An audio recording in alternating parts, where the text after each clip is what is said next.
Welcome to three moms. অনেক দিন পরে চলে এসেছি একটা আইসক্রিমের ভিডিও নিয়ে। আমরা ছোটোবেলায় যে নারকেলের আইসক্রিমটা কিনে খেতাম সেটারই ভিডিও আজকে তোমাদের সাথে শেয়ার করব। তো এখানে আমি দুধ গরম করে নিচ্ছি। দেখো, দুধটাকে খুব ভালো করে ফুটিয়ে নিতে হবে। 1 কাপ চিনি দিয়ে দিলাম। এবার ভালো করে গুলিয়ে নিচ্ছি এটাকে। এবার দুধটাকে আমি ঠান্ডা হওয়ার জন্য কিছুক্ষণ রেখে দেবো। এখানে দেখো কয়েকটা কাজু আর কয়েকটা আমন্ডস নিয়ে নিয়েছি। এর মধ্যে আমি নারকেল দিয়ে দিচ্ছি, নারকেলটা কুড়িয়ে নিয়েছি। তো এটাকে আমি পেস্ট করে নেব।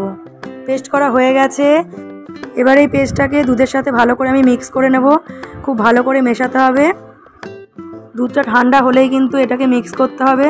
খুব ভালো করে এটাকে মিক্স করছি। দেখো, এবার এখানে আমি একটা কন্টেনার নিয়ে নিয়েছি, যেটা আমি মিশোর থেকে কিনেছিলাম। তো এর মধ্যে আমি গোলাগুলোকে দিয়ে দিচ্ছি।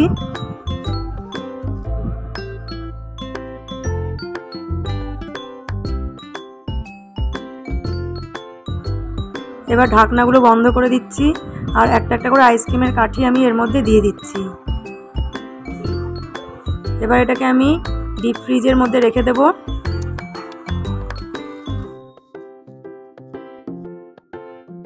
আমার কিছুটা এক্সট্রা দেখো গোলা বেঁচে আছে। তো এই ছোট ছোট কন্টেনারগুলো আমার কাছে ছিল, তো এর মধ্যে আমি এগুলোকে দিয়ে দিচ্ছি। এগুলোকে ফয়েল পেপার দিয়ে আটকিয়ে, যেহেতু এগুলো ঢাকনা দেওয়া যাবে না, তো ফয়েল পেপার দিয়ে আটকে তার মধ্যে আমি এবার আইসক্রিমের কাঠিগুলোকে দিয়ে দেব।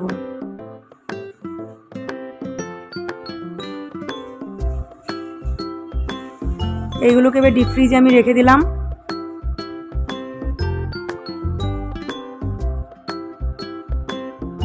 দশ ঘন্টা কি 12 ঘন্টা পরে এবার ডিপ ফ্রিজ থেকে এগুলোকে আমি বের করতে হবে। তো 10 ঘন্টা পরে আমি এটাকে বের করছি। দেখো, এটাকে আমি খুলবো। খুব সুন্দর জমেছে এটা। একটু তাড়াতাড়ি বের করার জন্য আমি জল দিয়ে এটাকে ধুয়ে নিচ্ছি। তো দেখো কি সুন্দর হয়েছে আইসক্রিমটা। খেতে খুব টেস্টি হয়েছে। তো বাকিটাও তোমাদেরকে দেখাচ্ছি কেমন জমেছে আইসক্রিমটা। এটা কিন্তু খেতে প্রচণ্ড টেস্টি হয়েছে। তো তোমরা এইভাবে বাড়িতে অবশ্যই বানিয়ে দেখবে। আজকের জন্য এখানে শেষ করলাম। টাটা।